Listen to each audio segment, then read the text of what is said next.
Yo,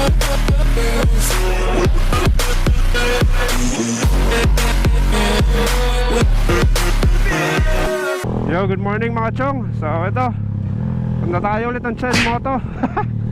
Napapadras tayo dun ah. Hindi, pangalawang visit ko pa lang naman ngayon mga chong. Dahil ipapagawa natin tong preno ng ating Sniper 150 no. So yun nga mga chong, no? Hindi ko pa rin kasi napapaayos yung rear brake ng aking Sniper 150. So yung play pa rin or yung brake ng RCB single shifter ko is mahina pa rin hanggang ngayon. So ito yung first time na try nating ayusin yung brake nya. So sa ngayon, ang gagawin lang namin sa CHENMOTO FI mga chong is magre-rebleed lang muna kami ng brakes. So ayan, kasama ko si Anjo. Kagaling lang namin dito sa Palapala, nagpa-car wash muna kami. Then ito, diretso kami ng CHENMOTO. So yun nga mga chong, no, rebleed muna tayo. Kasi ayoko pa rin muna gumastos ng malaki eh. Kasi yung iba nagsasabi or yung ibang nagsasuggest, magpalit na ako ng brake pump sa Sniper natin no. So pag nagpalit daw ng shifter or nagpalit ng footrest, kailangan daw magpalit na rin tayo ng ng brake pump or ng brake master. Pero yun nga, wala pa tayong budget. Kaya try muna natin mag-rebleed.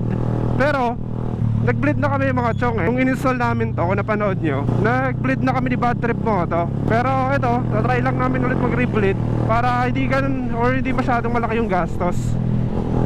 So tingnan natin kung may pagbabago, 'di ba?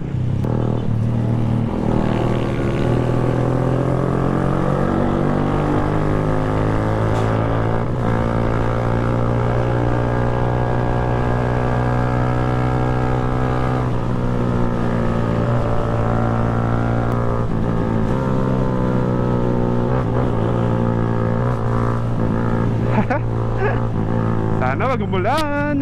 Malapit na kami mga chong.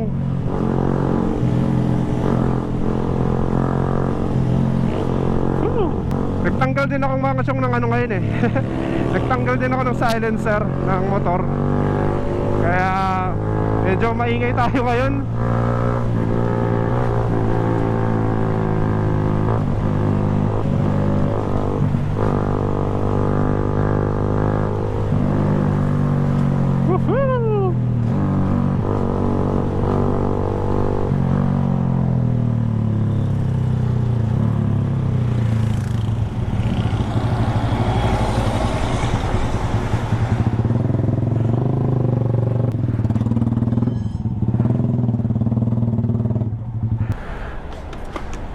So may mga ginagawa, sir.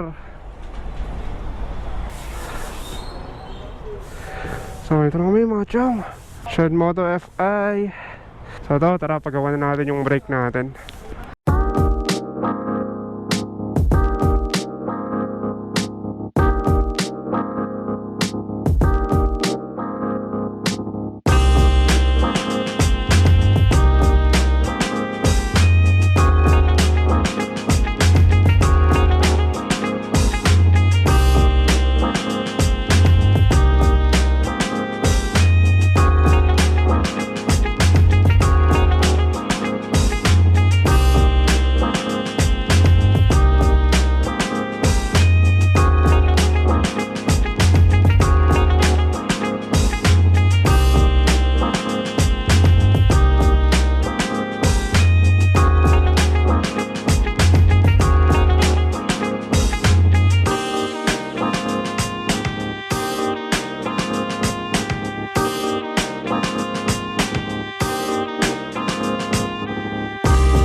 Yan boss, thank you ha.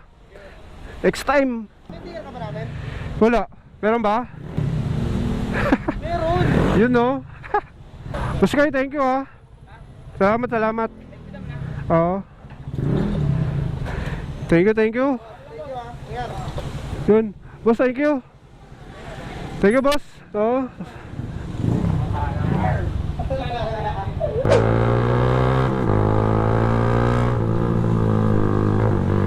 Ayos.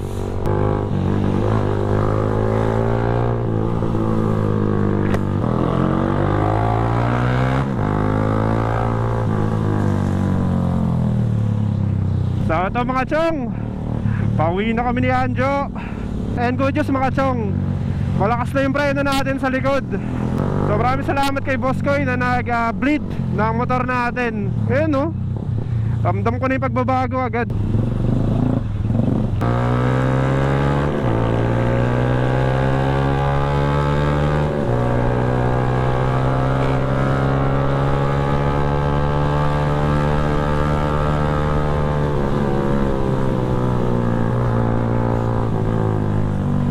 Lakas na. Ano ba, yun na ako? Thank you, thank you, thank you. Bye. Ta. Wala na ako boy. Thank you. Next time. So ito nga mga chong, malakas na yung rear brake natin. So yun nga, maraming salamat kay Boss Koy na nag-bleed ng rear brake natin, no. So sarap. So yun nga, kung nakita nyo naman mga chong yung ginawa ni Boss Koy, no. Tinanggal niya rin yung yung likod natin na gulong, tapos binlid niya. Then ayun nga, may mga bula pa, pero naayos niya na. Eh yun nga rin mga chong, no, may in-adjust din siya sa preno ko. Kaya mamaya papakita ko sa inyo, kasi nagkaroon na ng play yung preno natin. So papakita ko sa inyo mamaya. So ito tayo dito saglit ulit. So ito nga mga chong, no, pakita ko sa inyo, meron ng play yung yung rear brake natin. So yun, ang ganda. So ito mga chong, no, lumambot din yung yung play na itong rear brake natin. So yun, maganda kanalabasan. And then malakas na yung natin, malakas na yung rear brake kanina. Kahit medyo basa yung daan, umulan, ramdam ko yung pagbabago sa rear brake ko mga chong. So yun, maraming salamat kay Boss Koy na bleed nung motor natin, no. So yun nga mga chong, no, na fix natin yung problema ko sa rear brake pamamagitan lang ng rebleed ni Boss Koy sa CHENMOTO FI.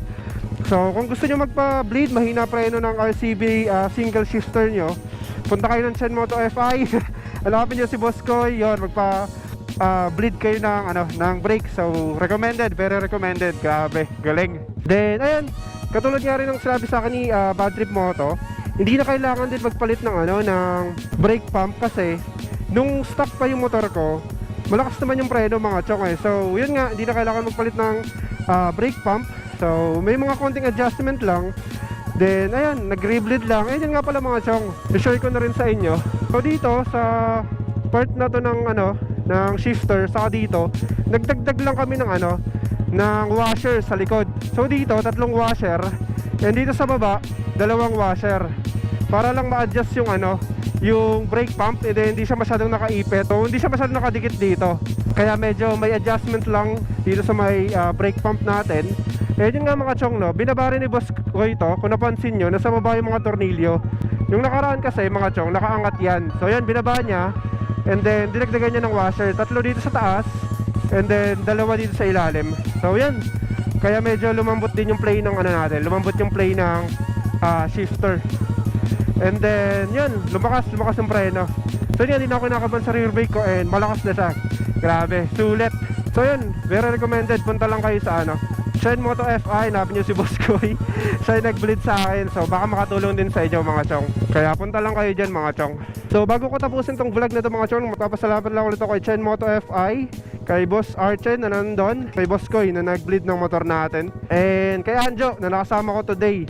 Sinamahan niya ako magpa-bleed ng brake natin. So ito mga chong, bago ko tapusin tong vlog na to, shoutout lang kay Pops Vincent Grancho. So shoutout sa iyo Pops, and shoutout din kay John Ashley Jane. So shoutout sa iyo Pops. And shoutout din kay Blue Cool J. So maraming salamat Paps, shoutout sa'yo. And then shoutout din kay Paps Reds Patapat. So shoutout sa'yo Paps. So shoutout din kay Black King Moto Vlog. So yun, maraming salamat Paps, shoutout. And yun, shoutout din kay Paps Charles Amon. So yun, maraming salamat sa inyo mga chong. And yun, sa mga gusto magpa-shoutout, comment lang kayo sa video na to and try natin ma-shoutout sa next vlog. So yun, dito ko natatapusin tong vlog na to mga chong. Maraming salamat ulit sa CHENMOTO FI. So yan, maraming salamat sa panonood mga chong. Like, comment, share, and subscribe na lang mga chong. And kung di pa subscriber, subscribe na kayo sa channel ko para maging updated kayo sa future vlogs natin about sa Yamaha Sniper 150 ko. So yun lang, maraming salamat mga chong. Jayridez out.